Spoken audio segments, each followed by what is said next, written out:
Então, eu comecei a gravar, vou compartilhar com vocês então a tela agora. Nós vamos dar continuidade falando então sobre o mesmo que nós falamos, né, na semana passada, que era a silagem, né, naquele mesmo material. Alguém de vocês podem me responder, por favor, vocês estão conseguindo ver a tela aí, certinho, ok? Sim, estou conseguindo. Então, beleza.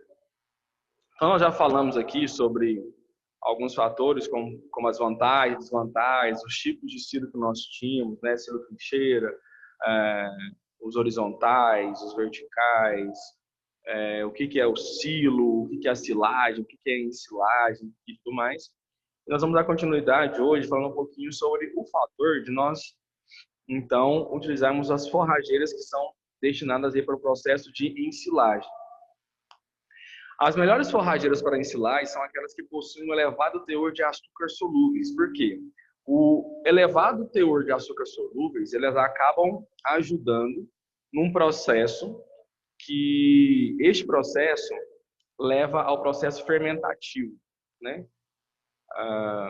Então, quanto maior for o teor de açúcar, melhor vai ser esse processo fermentativo, né? Então, consequência disso, a utilização seria de variedade de forrageiras que possuem, então, uma quantidade maior desses açúcares para poder, então, melhorar esse processo de teores aí. O que a gente precisa de tomar um certo cuidado seria extremamente o ponto que nós vamos realizar, então, a colheita. Até nós vamos ter daqui a pouquinho uma explicação ali referente a isso. Vamos dizer para vocês, especificamente. Por exemplo, quando você vai na lavoura de cana-de-açúcar, o que acontece? Na maioria das vezes você vê os pendões lá em cima. Algumas vezes, por exemplo, aquele pendão rosa que está lá em cima, que é uma inflorescência da cana-de-açúcar, tá?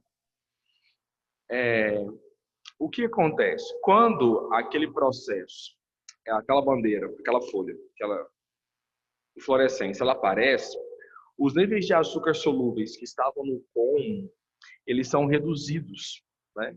Então, por isso que é necessário que a gente tenha um cuidado específico, especial, quando nós formos fazer esse tipo, utilizar essas plantas que possuem o teor na sua fase específica, para que a gente não tenha uma problemática relacionada a isso, tá bom? E aí, um dos fatores que nós temos aqui seria, então, milho e sorgo, que são, de certa forma, produtos ideais para que você possa, então, fazer o processo de utilização das forrageiras para ensilagem, uma vez que eles possuem, sim, uma quantidade de teor de açúcar solúveis relativamente alta.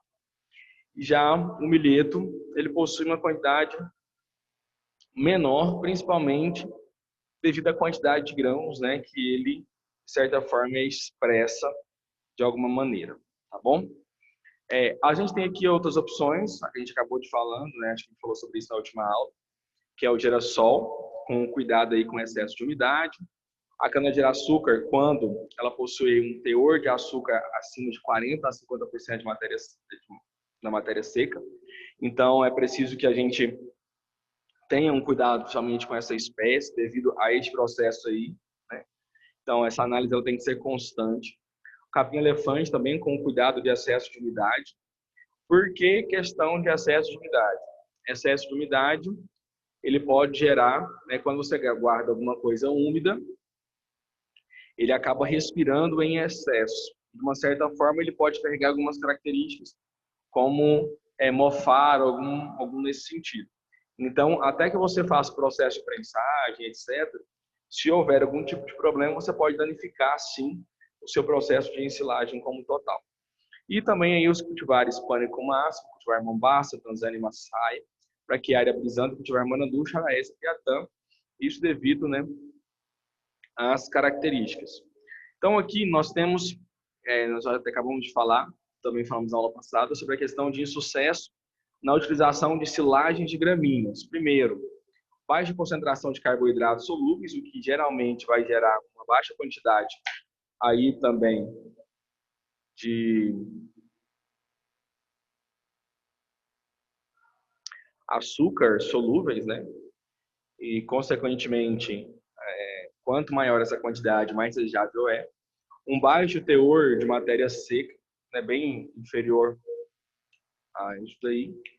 E um poder tampão maior no aumento do corte para ensilagem. Lembrando, né, que o poder tampão, como mencionou na aula passada, seria a resistência que se tem a uma alteração de pH, uma vez que você precisa, sim, de ter pHs, olha a palavra, um pH mais ácido, né, ali, de alguma maneira, depois a gente vai ver sobre isso aqui falando, tá bom? Eu mostrei para vocês essa tabela, né, comparando aí um com o outro. E aí falamos sobre a questão também do dimensionamento do silo, né, como que deveria ser e tal. Para a gente chegar então nesse processo aqui, que é etapas no processo de ensilagem. Então, todas essas etapas, elas devem ser seguidas, né, com um rigor padrão Globo de produção dos anos passados, anteriores. E sendo observado todos esses processos aqui, a forma de você fazer, a forma de você retirar isso do campo, você vai então trazer um melhor benefício para o seu material, né? Então, as etapas do processo seria você observar o ponto de colheita do material que você está utilizando para fazer o processo de ensilagem. Como que seria, qual que seria o ponto de colheita ideal, qual que seria, então, o momento certo para que eu possa retirar isso do campo. O segundo fator seria a picagem da forragem. Então, se a gente vê, as etapas são constituídas de 5. 1, 2, 3, 4, 5. Ponto de colheita, a picagem da forragem, o tamanho da partícula, a gente precisa de ter uma atenção especial a isso daí, porque onde que o tamanho da partícula virá a influenciar? Basicamente, diretamente no processo de compactação. E aí, é melhor que sejam partículas maiores ou é melhor que sejam partículas menores? Antes de a gente entrar nesse assunto, o que vocês acham disso? Seria melhor partículas maiores ou partículas menores?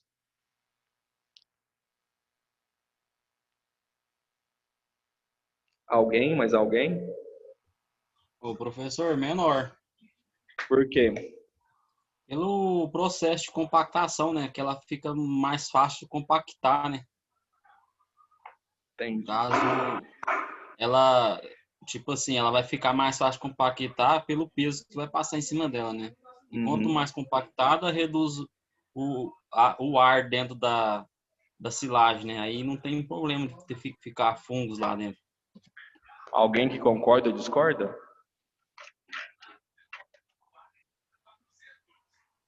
Mais alguém que concorda ou discorda? Professor, eu acho que eu vou pela ideia assim de que a partícula menor é mais fácil para a gente oferecer ao animal, sabe? Então eu vou mais por essa parte também. Entendi. Alguém mais quer comentar alguma coisa?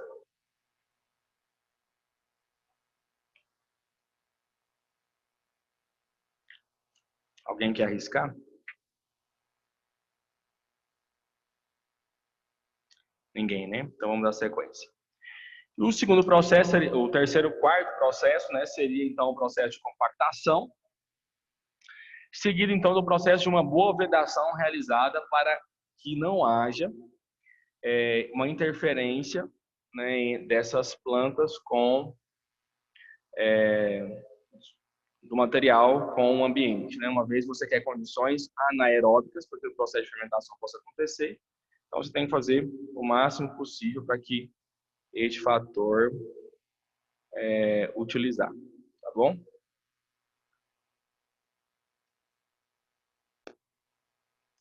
Então, o ponto de colheita, aí, ele está especificado nessa parte aqui, ó. O milho, quando você tiver de 33 a 37% de matéria seca presente, eu já admiti os dois, de matéria seca. Como que você faz o processo de matéria seca? Matéria seca realmente é você fazer pesagens, né? Você tem, por exemplo, quando você colhe um material no campo, por exemplo, se você vir aqui retirar esse material, você está tendo peso o quê? está tendo um peso úmido, né? Porque você está tendo ali a quantidade de água, você está tendo uma quantidade de solutos, né, que estão sendo transportados na planta durante todo esse período. Então, o que você faz? Você faz o processo de corte, então você vai levar isso daí para um processo de secagem. O que esse processo de secagem ele visa? O processo de secagem ele visa, então, a retirada dessa água, para que você possa, então, verificar quanto que absolutamente tem somente de matéria seca sem essa parte úmida. E com isso, propriamente, você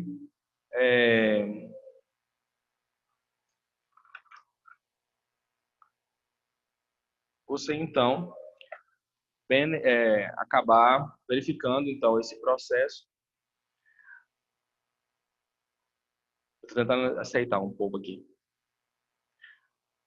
E verificar quanto então, depois de seco, né, por um período de tempo, em estufa, de circulação forçada de ar, de modo que você retire a água do material e deixe somente a matéria seca, você vai fazer um processo de pesagem. Então, através dessa diferença, você vai saber quanto que saiu de água, né? E sabendo quanto saiu de água, você vai saber então quanto ficou de matéria seca neste material. Então, através disso, você pode fazer. Isso é um processo simples, mas existem outros processos que podem ser realizados também para ser feito para observação de matéria seca, tá bom? É importantíssimo que este processo ele também seja respeitado. O sorgo, quando o mesmo tiver de 28% a 38% de matéria seca, e o milheto, quando tiver de 30% a 35% de matéria seca. Então, cada uma dessas plantas, elas possuem, então, as suas diferenças aí, né, especificadamente, e né, que precisa de ser respeitado e que faz toda a diferença para o processo que nós estamos trabalhando, né, de uma maneira melhor, tá certo? Ok. E aí, um processo também que a gente pode verificar quando a gente está trabalhando somente com a questão das espigas, né, que o milho ele também já vai, seria o processo de maturidade fisiológica. Todo mundo que acompanha, por exemplo, uma lavoura de milho, sabe que o milho ele tem a parte vegetativa, que é a parte onde acontece a emissão das folhas, até mesmo ali anterior à parte do emborrachamento, que é a emissão da folha-bandeira, a emissão tanto do pendão como da boneca, né, que é a parte masculina e a parte feminina, que a gente chama de fase reprodutiva. E depois da fase reprodutiva, a gente começa a observar essa evolução para chegar no processo de maturação. Qual que seria, então, o desenvolvimento deste grão, do grão que foi produzido? Como que ele está? Se ele está, né, num processo pastoso, um processo maciço ou num processo duro. Seria a mesma forma que a gente utiliza para verificar o processo que a gente chama de ponto de pamonha, né? Quando a gente vai lá, então, roubar milho na fazenda dos outros. E não estou incentivando ninguém a fazer isso, pelo amor de Deus, se fosse a minha roça, eu não deixava. Não é que eu não deixava, né? Mas eu mandava dar uns tiros, sem violência. E a partir desse momento a gente consegue, então, poder perceber sobre, né, qual é o estado que esse milho está e qual o mais próximo do ponto de colheita ele está. Então, a gente tem essas diferenciações aí. E o milho, à medida que você vai trabalhando, ele vai tendo essa linha, que vocês podem observar aqui na imagem, que ele está destacado aqui. Onde ele faz uma separação do material, do amido, né?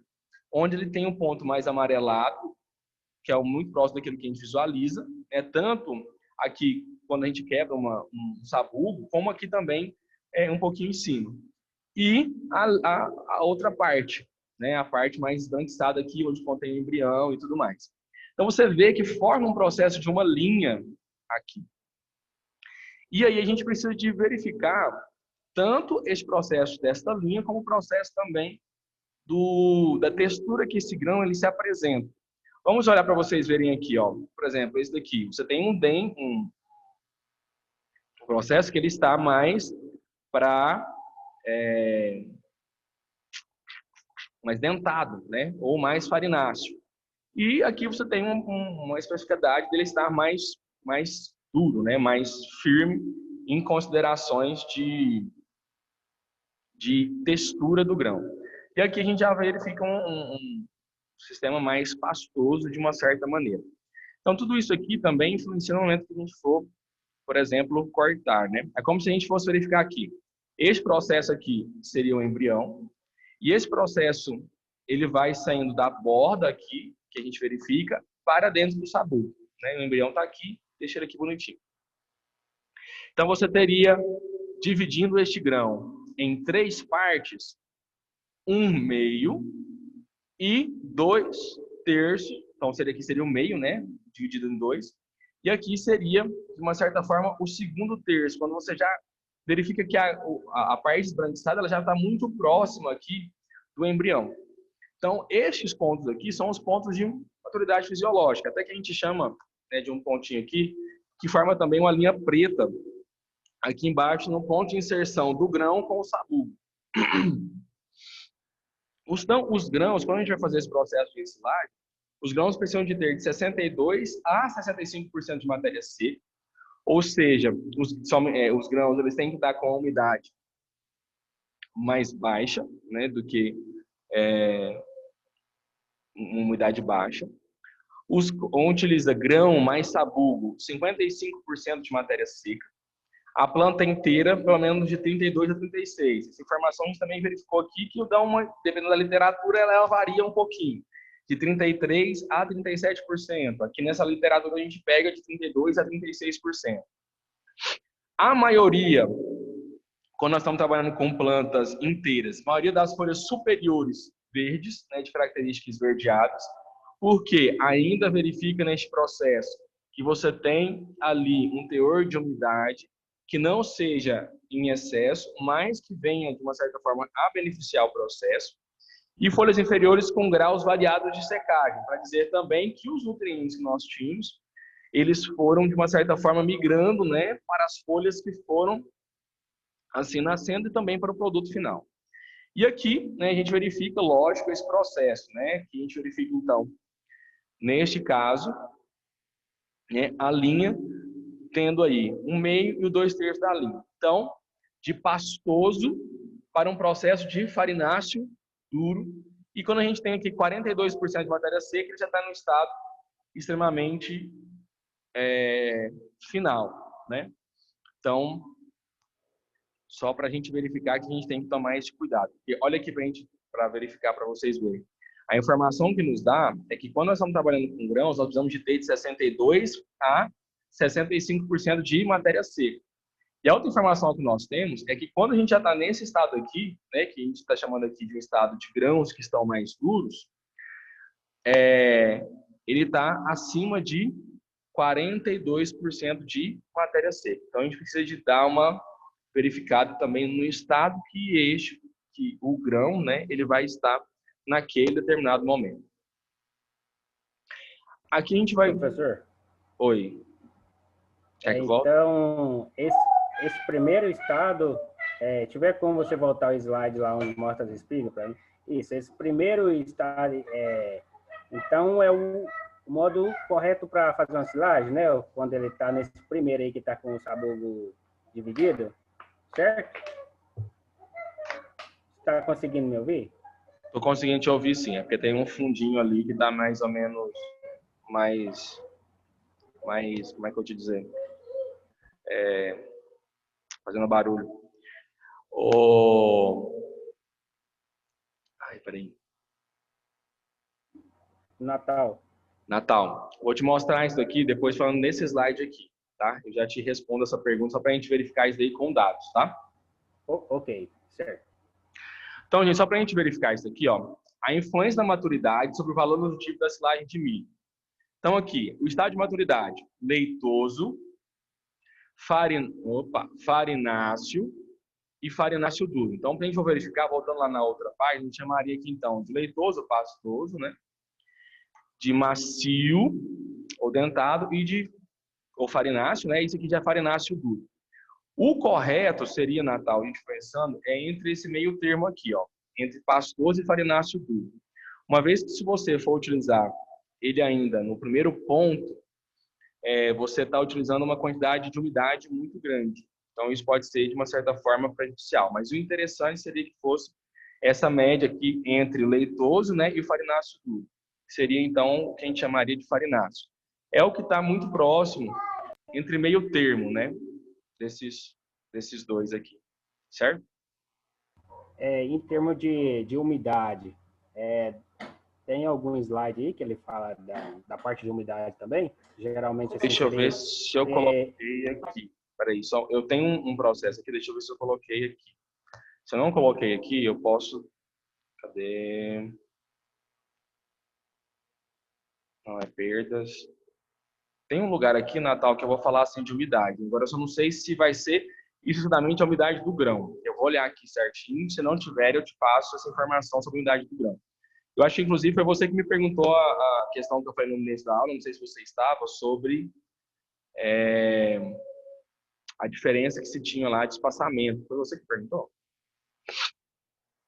Se existia diferença? Foi eu mesmo que perguntei. Isso, você estava no começo da aula? Exatamente, quando você vai... Então, eu consegui, quando eu entrei, consegui entrar na aula, você já estava falando, mas eu consegui pegar um pouco ainda. Tá. Eu me lembro que você falando mesmo. Não, beleza. Então, ó, só para a gente ver aqui mais ou menos, ó, a porcentagem de matéria seca, leitoso 25%, farináceo 30% e farináceo duro 33%. Né? A espiga 37%, se fosse contar como geral, né? 47% e 51%. Então, para a gente ver que existem, então, essas diferenciações, né? Que vão ocorrendo de acordo com o material que nós vamos trabalhar. Olha, a proporção de partes da planta com relação à matéria seca total. Então, você pegou a planta inteira, você distribuiu essa planta. Então, do que você tem lá de totalidade que você consegue obter, onde você está a matéria seca total. Então, 8 seriam, vamos falar assim, isso aqui de porcentagem, tá? 33% nos grãos dentados, 42% no milho duro. O sabugo, 8%, 9%. Folha, 22% dentada inicial e 19% no milho duro. Então, o caule, 29% em dentada inicial e 24% no milho duro. E na palha, 8% com dentada inicial e 6% no milho duro. Então, a gente pode verificar que, de acordo com o estágio de maturação fisiológica que está essa espiga, você vai ter essa diferenciação, então, da proporção que você tem de matéria seca no material. Então, a gente pode observar que aqui, ó, no dentado tem 33%, mas no milho duro já tem 42% de proporção de matéria seca. Então, já tem 11%, você tem 9% aqui a mais. Então, isso dá diferença, né? Quando a gente está falando, principalmente, de material.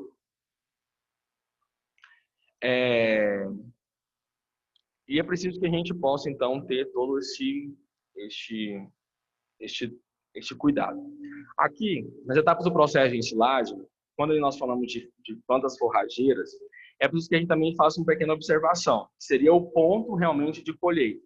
Então, nós falamos lá que quando nós estamos trabalhando com milho, com sorgo ou com milheto, nós temos, então, a quantidade baseada no teor de matéria seca que ele vai possuir. E quando nós estamos trabalhando também com a espiga, estou trabalhando com a planta inteira, então tudo isso ele vai fazendo esse processo de variação. Então, a gente tem que ter todo este cuidado. Quando nós estamos falando de plantas forrageiras, nós também precisamos de ficar atento, porque como a gente verificou que a melhor condição para que se faça o processo de ensilagem seja com material com alto teor de açúcares solúveis, nós precisamos tomar aquele cuidado com o processo de reprodução e frutificação deste material. Por questão que, quando você tem a planta, ela subentende que, à medida que ela vai crescendo, ela vai, então, destinando o seu material para as próximas fases. Então, se eu, por exemplo, estou indo para uma fase reprodutiva, eu vou investir tudo que eu tenho naquela fase reprodutiva. Se eu estou indo para o processo vegetativo, vou investir tudo que eu tenho no processo vegetativo. Então, é necessário que a gente tenha aí um processo de colher no maior ponto ali, né, de teor de açúcares solúveis. Hoje existem alguns materiais que também são utilizados para medir essa quantidade de açúcar solúvel que estão presentes no material. Mas, basicamente, a gente pode atestar isso por questão média de dias.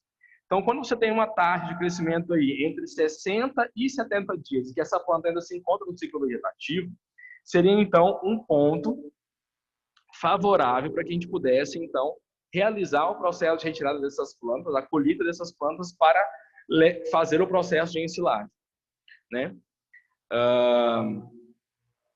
O que, né, auxiliaria, conforme nós estamos falando, nessas características, enfim. Nós temos, então, Rafael, Oi, Natal. Quando vai fazer colheita dessas forrageiras aí, principalmente para silagem, também tem um determinado Teor de umidade. Não. É assim, para colheita, uma certa quantidade de altura para que não atrapalhe na rebrota dessa forrageira? Sim. Né? Tem que sempre observar esse processo, principalmente porque, na maioria das vezes, o que as pessoas fazem? Elas tiram com a silagem e depois elas prestam na rebrota para colocar o gado, ou vice-versa, né? Coloca o gado, depois... Então, ou, provavelmente, deixa o seu campo de forragem apenas, sei lá, dependendo do manejo que o cara dá para fazer, ele pode fazer 1.500 coisas, né? Então, depende do que a pessoa vai fazer. Mas, sim, você precisa de fazer os processos de obedecer, porque senão você acaba gerando um processo de degradação. E, consequentemente, você perde, né, na forrageira. Então, isso daí ele precisa de ser estabelecido, tá bom? Precisa de ser observado, na verdade. E aí a gente falou que existem, então, as etapas, né, que a gente tem lá do processo de ensilagem. E dentro desses processos a gente tem lá, né, vamos voltar lá só para a gente lembrar cada um deles, vou voltar aqui o slide um pouquinho, que nós falamos que foi o ponto de colheita, né, que acabamos de falar do ponto de colheita, tanto do processo das plantas milho, sorgo e milheto, como também das plantas forrageiras, que está ligado, né, aos seus 60, 70 dias ali de crescimento, respeitando então a altura de estabelecimento, que foi muito bom o Natal lembrar disso. Depois disso, a gente tem então o processo de picagem da forragem. Então é importante a gente respeitar cada um desses processos. E aqui nós acabamos questionando sobre a questão qual seria, né, a melhor forma, que seria maiores ou menores. Então o tamanho ideal da partícula seria de 2 a 3 centímetros. Então você regular o seu picador para você retirar do campo, né, passando por um processo de 2 a 3 centímetros. Se você observar na última imagem, que está ali, então a primeira você tem a máquina, o segundo processo, né, já realizando aqui a descarga, e o terceiro aqui você vê a forragem propriamente dita, desculpa, o material, né, picado aqui. Então você verifica que o importante que você tem de partículas menores, principalmente para auxiliar no processo de compactação, né? Se você pegar e concentrar partículas menores, é muito mais fácil você concentrar partículas menores do que partículas maiores. Quanto maior forem as partículas, mais espaço entre elas você vai ter e, consequentemente, mais difícil vai ser, então, a adesão, vamos dizer assim, vamos falar de uma adesão, né, de uma a outra. Isso acontece com diversos materiais. Então, é preciso que a gente faça esse processo de observação. Então, quanto menor a partícula, melhor será, né, por este fator. Gente, eu estou no metade dos slides ainda. Eu achei que ia terminar isso tudo hoje.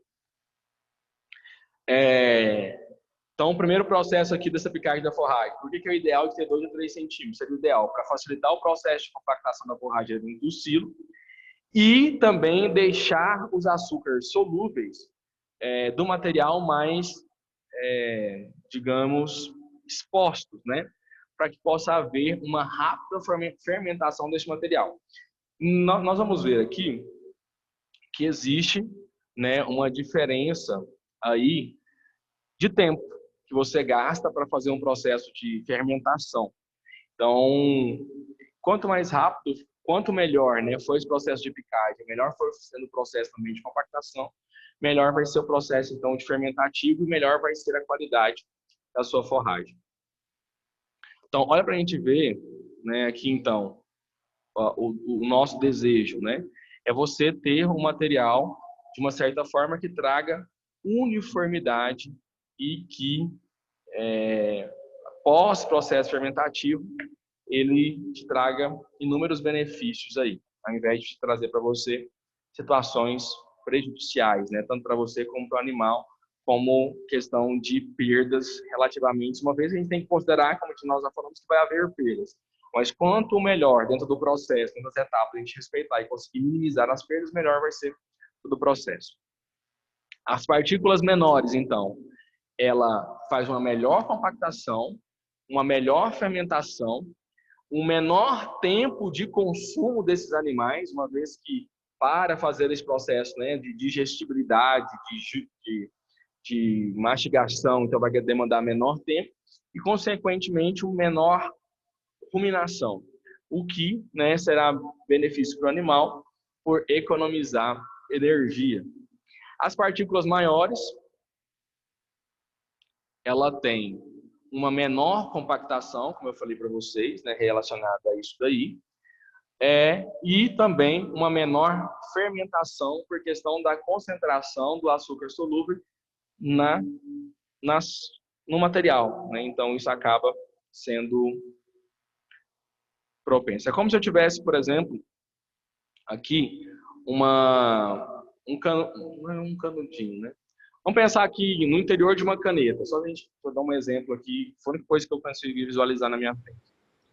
Eu tenho aqui uma caneta e dentro de cada caneta a gente tem aquele tubinho que vai com a tinta, não é isso? Então, quanto maior eu picar, por exemplo, eu quero retirar essa tinta, né? Quanto maior eu picar esse tubinho, o que vai acontecer? Mais difícil, mais demorado, de uma certa forma, vai ser para que a tinta saia. Mas se eu picar ele várias vezes, né, menores, vai ser mais fácil que saia aí, então, como é que eu vou dizer? A tinta.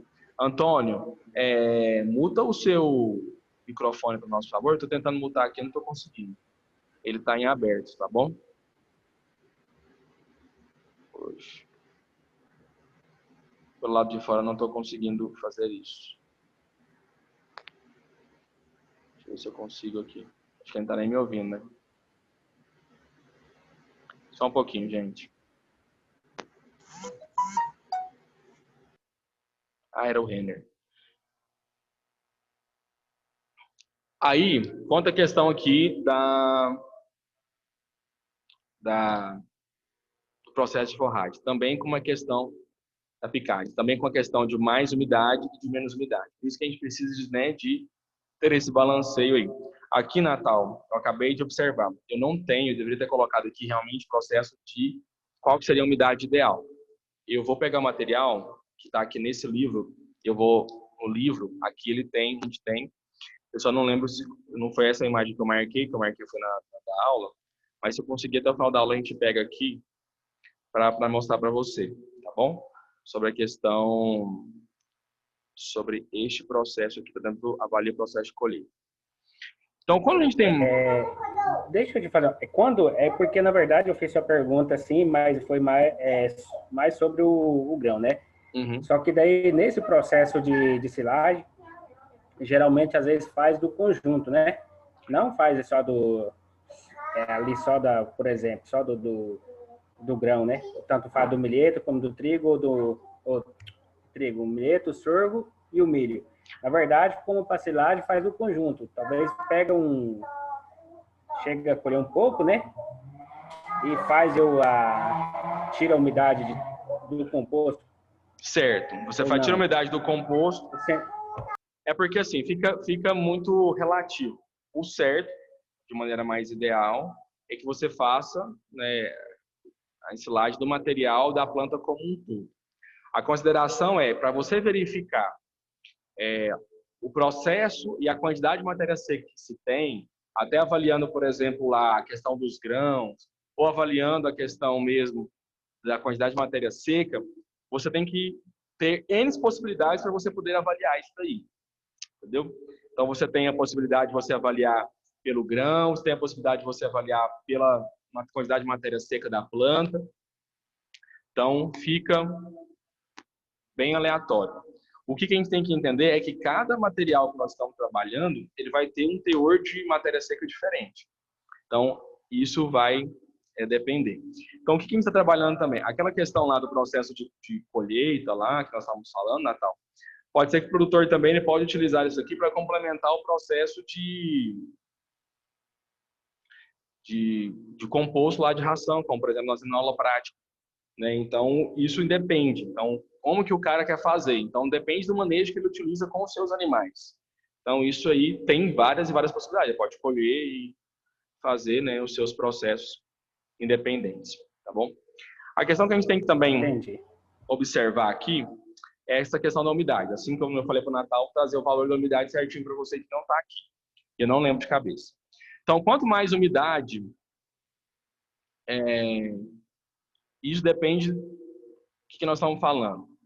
Não estamos falando de umidade excessiva, nós estamos falando de umidade ideal. Então, quanto mais próximo da umidade ideal, vou trazer esse valor para vocês, melhor seria o processo de compactação por questão de adesão. E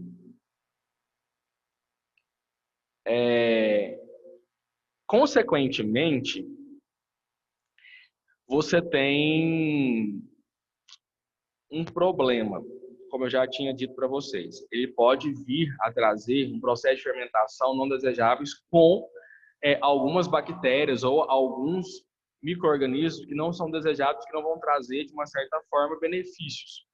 Como, por exemplo, fermentação não desejável, trazendo, então, a característica de ácido butírico, aquela consideração de cheiro de podre. É porque o material ele foi decomposto, ele entrou num processo de decomposição e não num processo de estabilidade para ser fornecido aos animais. Então, quanto maior essa umidade, maior vai ser o problema que nós vamos ter. Apesar da gente ter, então, um processo de compactação mais favorável. Por isso que a gente tem que entender que a gente tem que ter aquele meio termo, né? E, consequentemente, o menor consumo, porque a palatabilidade desse material ele vai ser menor, né? Quanto menos umidade, a gente vai ter um alimento de melhor qualidade, pelo processo de você poder, então, não ter uma fermentação desejável, de uma forma desejável. Porém, você vai ter uma dificuldade aí de compactação desse material, porque o material vai estar um pouco mais seco. E, consequentemente, você também vai ter um pH mais elevado, mas não vai deixar de ser próximo do ideal preciso, que a gente vai falar daqui a pouco. É necessário, nessas etapas de ensilagem, de compactação de forragem, colocar uma camada de compactada por dia, ao invés de colocar todo o material de uma vez só, porque isso você vai compactando, né, um material à medida que você vai colocando isso dentro do silo. E, logicamente, logo após você vai vedando essas camadas compactadas, né? E o interessante e o necessário é retirar o máximo de ar dentro do silo, porque o processo que nós queremos de fermentação é realizada anaeróbico, sem a presença de oxigênio. Então, a gente vai utilizar bactérias anaeróbicas. Então, por isso que a gente coloca aqui que a fermentação ela deve ocorrer na ausência de ar, né? Então, por isso que a gente faz o processo aqui de compactação e para melhorar isso daí. Então, basicamente, seria esse processo aqui. No primeiro dia, a gente faz um esqueminha para compactar uma quantidade de material. No segundo dia, a gente vai compactando mais material, até que a gente tenha, né, sempre aqui um processo de estar com o silo completamente cheio. E, consequentemente, então, a gente vai fazer um processo de cobertura dele. Aqui é bem interessante a gente também evidenciar esse fatorzinho aqui, ó. Se houver risco de chuva, deve-se cobrir o silo com lona plástica. Porque a água, né, excesso de umidade, vai favorecer, de uma certa maneira, a putrificação através da fermentação não desejável e o cheirinho lá de ácido butírico que a gente vai ter lá de enxofre, de podre, né, consequentemente. Então, todas as vezes nós falamos de compactação, a gente sempre vai lembrar disso daqui, né? Que é o que compacta mais, o que compacta menos, como seria esse processo de distribuição. Então, quando a gente tem aqui, o que seria melhor? Seria um maior peso, aqui como a gente está do lado de cá, um maior peso por área, ou seja, um peso distribuído numa área menor. Quando comparado, por exemplo, com isso daqui. Olha, são 2 tratores. O que a gente verifica de diferença aqui? A gente verifica que neste aqui nós temos o mesmo peso, mais 2 pneus. E nesse aqui nós temos o mesmo peso, mas nós temos 4 pneus. Então, significa que esse daqui ele vai estar com um peso muito mais distribuído aqui, nessa área, né? Dos pneus aqui, do que comparado com esse. Então, com isso, você vai ter menor peso por área. Se a gente quer um processo de compactação, o melhor seria que a gente tenha maior peso por área para melhorar, então, o processo de compactação, certo? Verificaríamos isso, né? Então, você teria, quanto mais peso, mais compactado o material vai estar. Consequentemente, melhor vai ser esse processo compactativo. Quanto mais compactada a forragem, melhor a fermentação, porque você vai ter menos partículas de ar, né, que estão envoltas, né, sobre esse material. Porque qual que é a nossa finalidade compactando? Reduzir densidade, ou seja, reduzir volume. Né? Então, consequentemente, se cabia ali dentro 1 quilo, pode caber 1,5 kg, 2 quilos sobre o mesmo espaço, né, o mesmo centímetro lá. Então, isso acaba ajudando. Maior quantidade de forragem alojada no silo, né? A gente acabou de volume significa, a gente consegue fazer isso. Melhora o valor nutritivo e melhora o consumo de silagem pelos animais, né? Devido às qualidades nutricionais que vão ter este material. A compactação bem feita.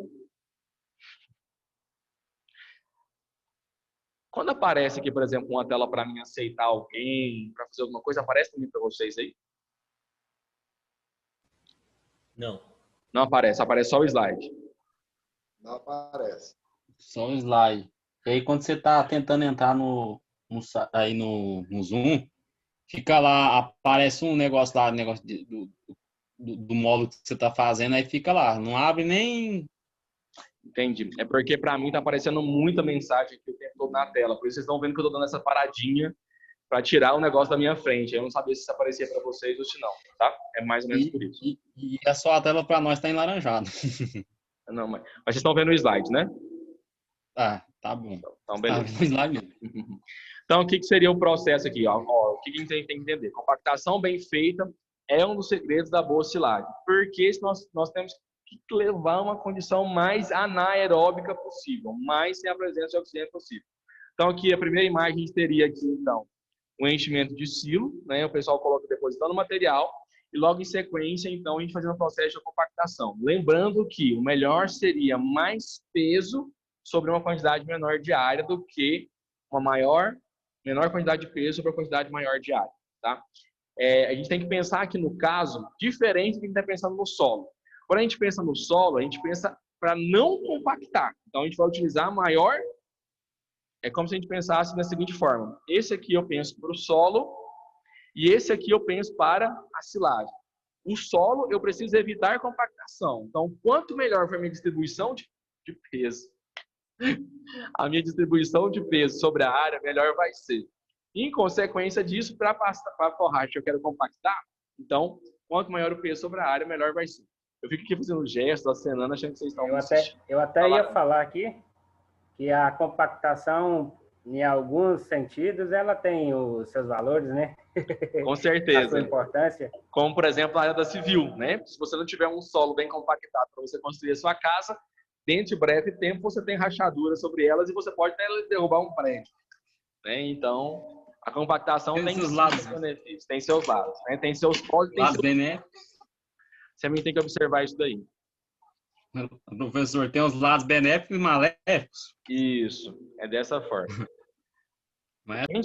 O que a gente precisa também, outra coisa que a gente tem que observar é o próximo processo, né? Que seria a vedação da forragem. A vedação, ela acaba sendo um fator essencial. O que é essencial? Necessário. Sem ele não consegue se ter aquele processo concluído. Porque a vedação, ela me faz um processo de tentar evitar o máximo possível a entrada de ar nesse material.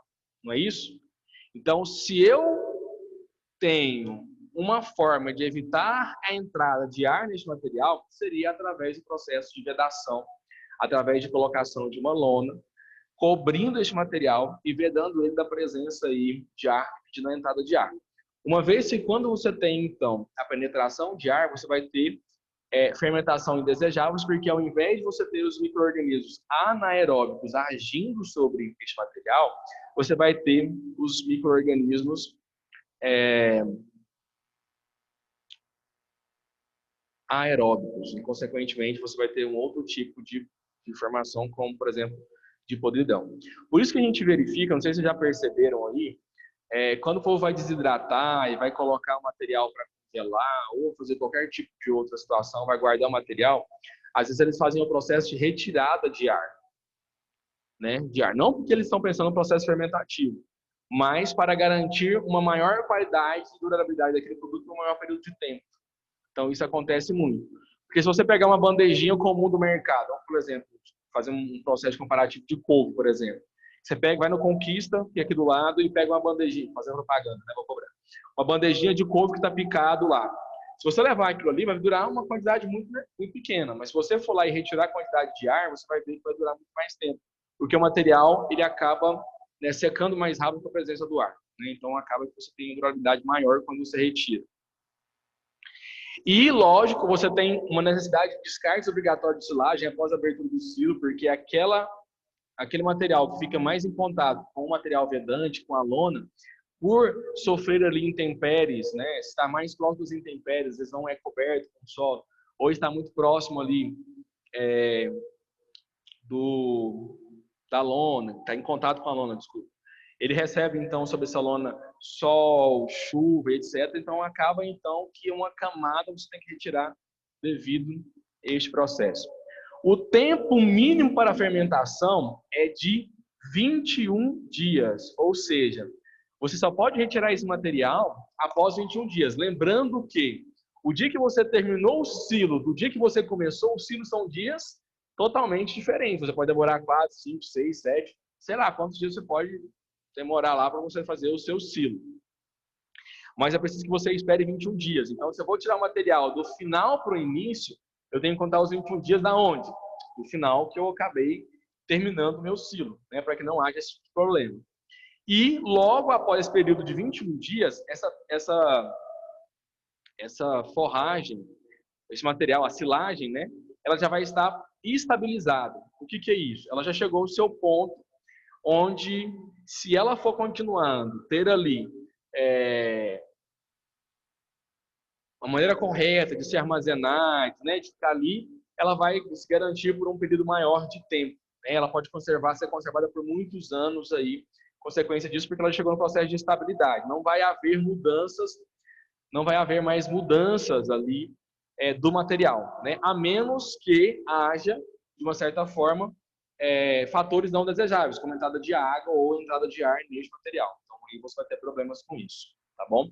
Caso contrário, você vai ter uma guarda desse material. O que é interessante a gente lembrar?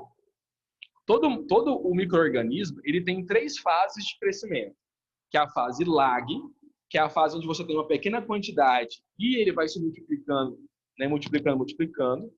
A fase agora eu esqueci, lag, log, não sei. Mas eu vou falar para vocês assim, que é a fase estacionária, ou seja, que já chegou ao máximo possível de reprodução desse micro-organismo, e depois ele vai decrescer, né? Ele vai decrescer, reduzindo. E esse período, ele demanda aí de 7 a 14 dias, até um pouquinho mais, para que ele possa acontecer. Por isso que quando a gente está com uma bactéria, uma inflamação, alguma coisa, a gente tem que tomar, né, pelo menos por 14 dias, mas a recomendação é que seja 21 dias, né, de amoxicilina, aquelas coisas todas lá. 14 dias, né, a gente tem que tomar. Por esse fator, né, que a gente pega, então, todos os micro-organismos que estão ali nas suas fases de crescimento, depois da sua fase de declínio, né. Então, a gente tem que tratar muito bem sobre isso. Por isso que a gente verifica aí, né, a questão da pandemia, a questão virótica lá, que vai dando os problemas nos pulmonares com esse período de 14 dias. Ele foi estabelecido assim, por causa dessa curva de crescimento dos micro-organismos de maneira geral. Tá bom? Então, a gente teria basicamente isso aqui, pelo menos no silo trincheira, né? Seria o material, a silagem, aqui, né? Depois do processo de silagem. Esse pretinho aqui representado por uma lona, né, que vai proteger todo esse material. E aqui, alguns, né, amarram com correntões ou com outros fatores. E outros aqui preferem, então, também colocar a questão de camada de terra para proteger melhor este material. Então, como a gente pode verificar. Então, a vedação, aqui no caso a gente está tendo o silo horizontal, acima do solo, né? A vedação é essencial para a qualidade da forragem.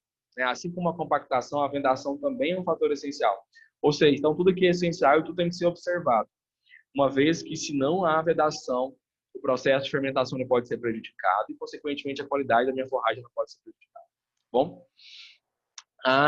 Aqui, ó. Não tem o valor. Foi isso que eu falei. Né? Tá bom. As perdas totais. Gente. Vamos raciocinar comigo aqui. Se uma planta, vamos dizer, que ela tem 100% da sua umidade, e a medida de que a gente faz de matéria seca é retirar a água e deixar só o material seco, né? Quer dizer que, vamos observar, se eu tenho 100%, aqui eu teria 70% a 50% de umidade, considerei como umidade alta, teor de umidade da planta. Se aqui eu tenho 80%, 90% de umidade, é considerada umidade alta.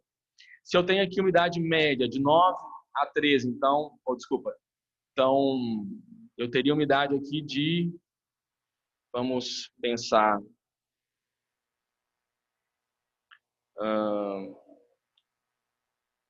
isso aqui é perdas. Não, esquece. Eu estou confundindo um negócio que isso aqui é perdas, não é questão de quantidade de matéria seca.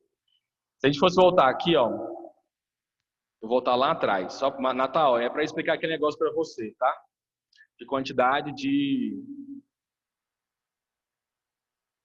matéria seca, por exemplo, aqui, ó. Vamos olhar aqui só para o milho duro, tá?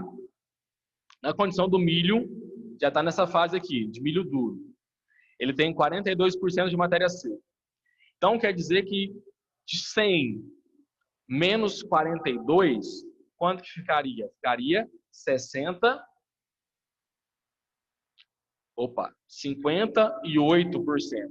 Então, 58% seria o quê? Meu teor de umidade. Não é isso? Porque a matéria seca ficou ali.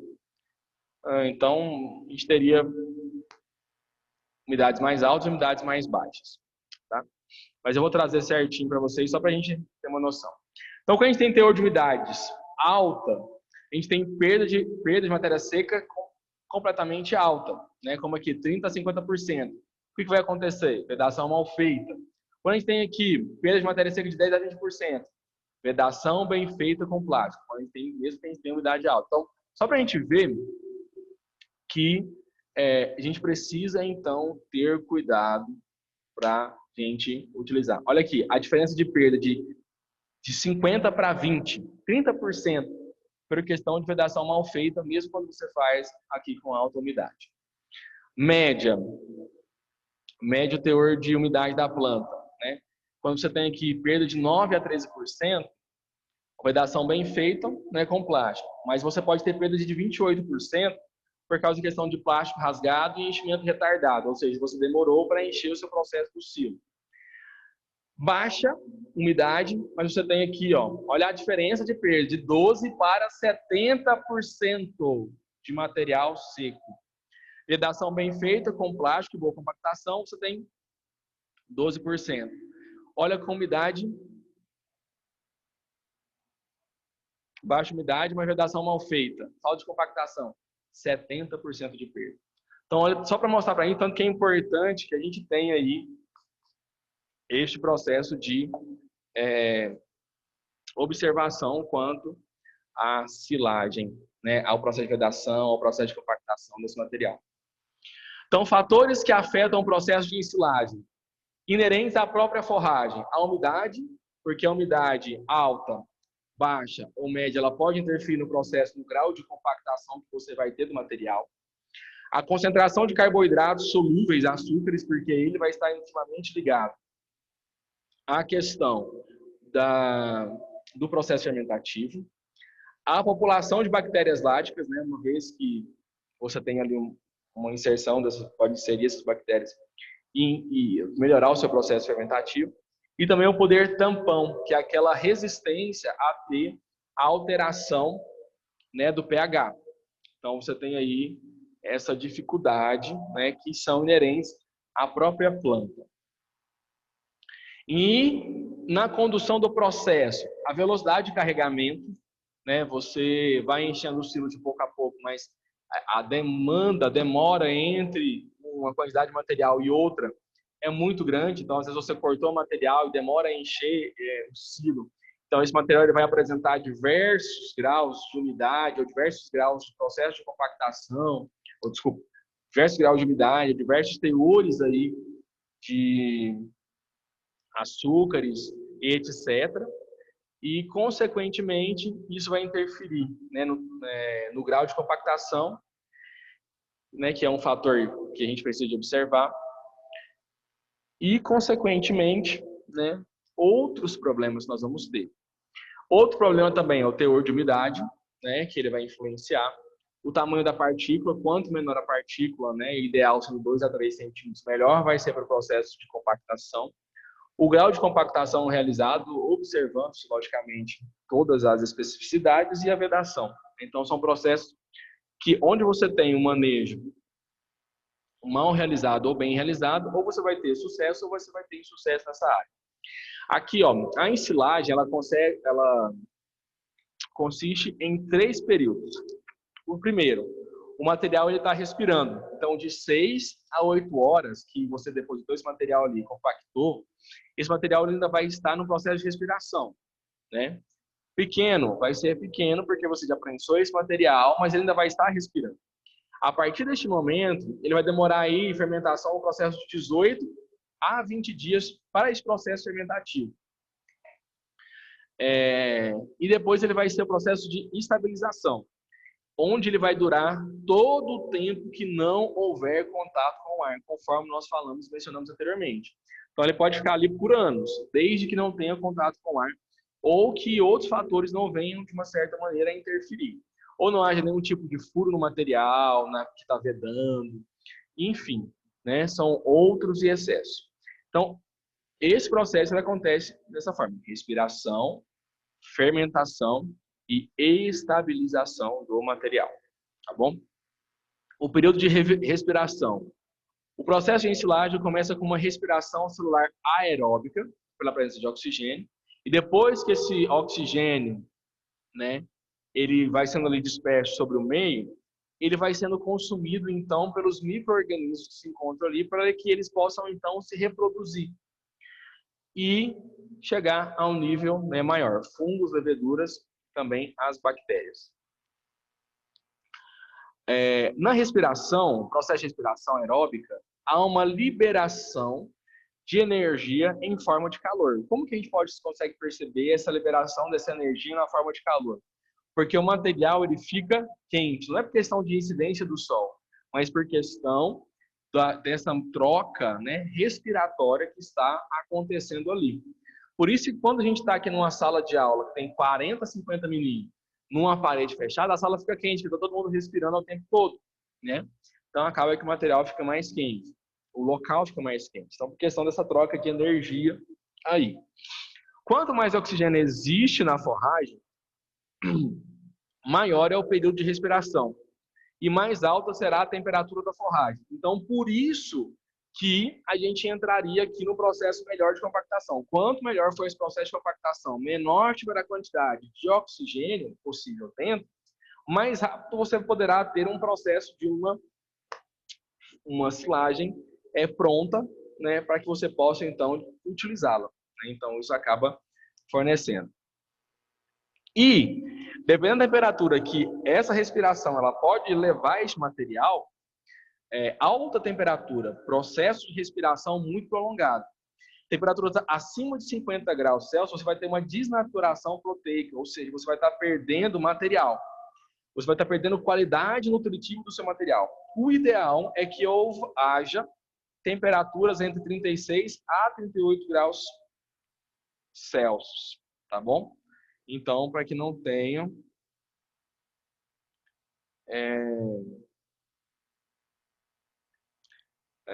esse problema, né, de você ter perdas aí nutricionais. À medida que a respiração avança, reduz o teor de oxigênio, né? Lembrando que na respiração a gente inala oxigênio e expira. Inspira e expira, né? Você expira dióxido de carbono, CO2. O CO2, então, é carbono e uma molécula de carbono e 2 moléculas de oxigênio. Por isso que está aqui no slide anterior, aqui a gente falava assim, ó, cadê? O oxigênio que se encontra nas paredes celulares da forragem é utilizado pelos micro-organismos que se encontram ali. Então, por quê? À medida que você vai liberando o CO2, né, os micro-organismos que necessitam de oxigênio, eles morrem e, consequentemente, só fica naquele material os micro-organismos anaeróbicos, que não necessitam de oxigênio para viver. E, consequentemente, o que vai acontecendo? Basicamente, nós estamos falando de carbono. Esse carbono do CO2, né, ele pode ser utilizado aí para auxiliar também no processo de crescimento dessas plantas, dessas bactérias. O período de fermentação inicia-se com as bactérias degradando os açúcares, por isso, quanto maior a quantidade de açúcar solúvel, melhor a quantidade do seu material, que vão produzir ácidos orgânicos, e como ácido, né, que é a liberação desses ácidos, enfim, vários ácidos, vai diminuindo, então, a quantidade do pH. E depois eu vou deixar para falar sobre isso aqui na próxima aula, que é amanhã. Então, reduz o pH do material, tornando o pH um pouco mais ácido, que é abaixo de 7. 6,9 para baixo é abaixo de 7, então já é um material